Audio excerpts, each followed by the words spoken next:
Selama abad ke-19, kolera menyebar ke seluruh dunia dari reservoir aslinya di delta Gangga di India. 6 pandemi berikutnya membunuh jutaan orang di semua benua. Pandemi saat ini, yaitu yang ketujuh, dimulai di Asia Selatan pada tahun 1961, mencapai Afrika pada tahun 1971, dan Amerika pada tahun 1991. Kolera sekarang menjadi endemik di banyak negara. Batasan masalah. Terdapat 3 batasan masalah. Yang pertama, akses yang tidak memadai terhadap fasilitas air. Yang kedua, daerah berisiko yang khas termasuk daerah kumuh pinggiran kota. Yang ketiga, kem-kem untuk pengungsi internal atau pengungsi di mana persyaratan minimum air bersih dan sanitasi tidak terpenuhi. Konsekuensi dari krisis kemanusiaan seperti gangguan sistem air dan sanitasi atau pemindahan penduduk ke kem yang tidak memadai dan penuh sesak dapat memadai dan penuh sesak dapat meningkatkan risiko penularan kolera. Jika bakteri tersebut ada atau masuk, mayat yang tidak terinfeksi tidak pernah dilapor sebagai sumber epidem. Jumlah kasus kolera yang dilaporkan ke WHO terus meningkat selama tahun 2020. Kasus kematian dilaporkan dari 24 negara. Perbedaan antara angka-angka ini dan perkiraan beban penyakit karena keterbatasan sistem surveillance dan ketakutan akan dampak pada perdagangan dan pariwisata.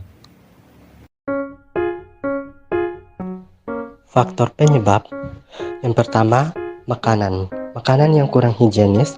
Kolera adalah penyakit yang timbul akibat adanya bakteri Vibrio cholerae yang menginfeksi. Bakteri ini banyak ditemukan di alam bebas dan lingkungan sekitar manusia seperti perairan, danau, sungai, atau sumur. Kebersihan adalah faktor utama dalam penyebaran penyakit satu ini, sehingga menjaga kebersihan harus selalu dilakukan baik diri ataupun lingkungan.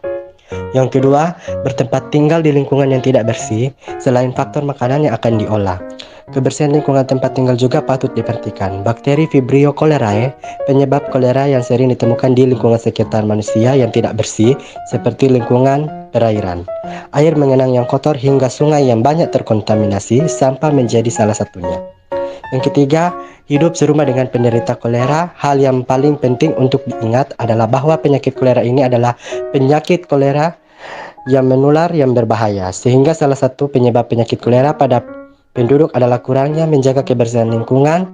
Terlebih bila adalah anggota keluarga yang tinggal serumah, maka risiko penularannya akan semakin cepat. Walaupun tidak menular secara langsung, namun penularan ini akan dilakukan dengan cara terkontaminasi masuk ke dalam tubuh saluran pencernaan melalui makanan atau air yang dikonsumsinya. Dampak. Kolera adalah penyakit yang sangat mematikan yang dapat menyebabkan diare berair akut yang parah. Dibutuhkan antara 12 jam dan 5 hari bagi seseorang untuk menunjukkan gejala setelah menelan makanan atau air yang terkontaminasi. Kolera mempengaruhi anak-anak dan orang dewasa dan dapat membunuh dalam beberapa jam jika tidak diobati. Kebanyakan orang yang terinfeksi virus kolera tidak mengalami gejala apapun, meskipun bakteri tersebut ada di dalam kotorannya selama 1-10 hari setelah infeksi dan dilepaskan kembali ke lingkungan, berpotensi menulari orang lain. Mayoritas memiliki gejala ringan atau sedang, sementara sebagian kecil mengalami diare akut dengan dehidrasi berat. Hal ini dapat menyebabkan kematian jika tidak ditangani. Mayoritas orang yang terinfeksi kolera tidak menimbulkan gejala, sehingga berpotensi menulari kolera dan tidak dapat pengobatan. Jika menimbulkan gejala, keluhan utama pasien biasanya berupa diare dan muntah yang bisa ringan hingga berat. Ciri khas diare yang dikeluarkan yaitu berwarna seperti air cucian beras. Jumlah diare bahkan bisa mencapai 1 liter dalam 1 jam, sehingga sangat berpotensi menyebabkan dehidrasi berat. Upaya dan pengendalian.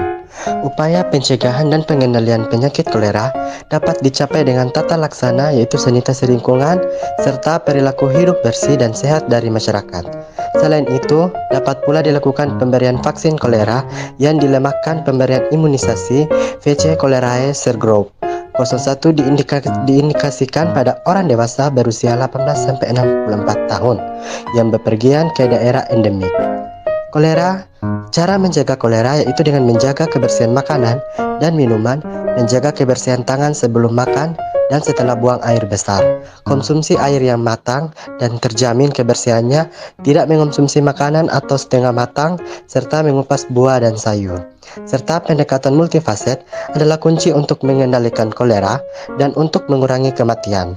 Kombinasi pengawasan, air, sanitasi dan kebersihan, mobilisasi sosial, pengobatan dan vaksin kolera oral, digunakan pemberian cairan atau bisa berupa oralit maupun cairan infus, antibiotik dan zinc. Pemberian cairan oralit bisa mencapai 6 liter untuk kasus dehidrasi sedang. Pemberian antibiotik secara massal tidak dilanjutkan karena terbukti tidak efektif menyembuhkan namun malah menyebabkan resistensi antibiotik.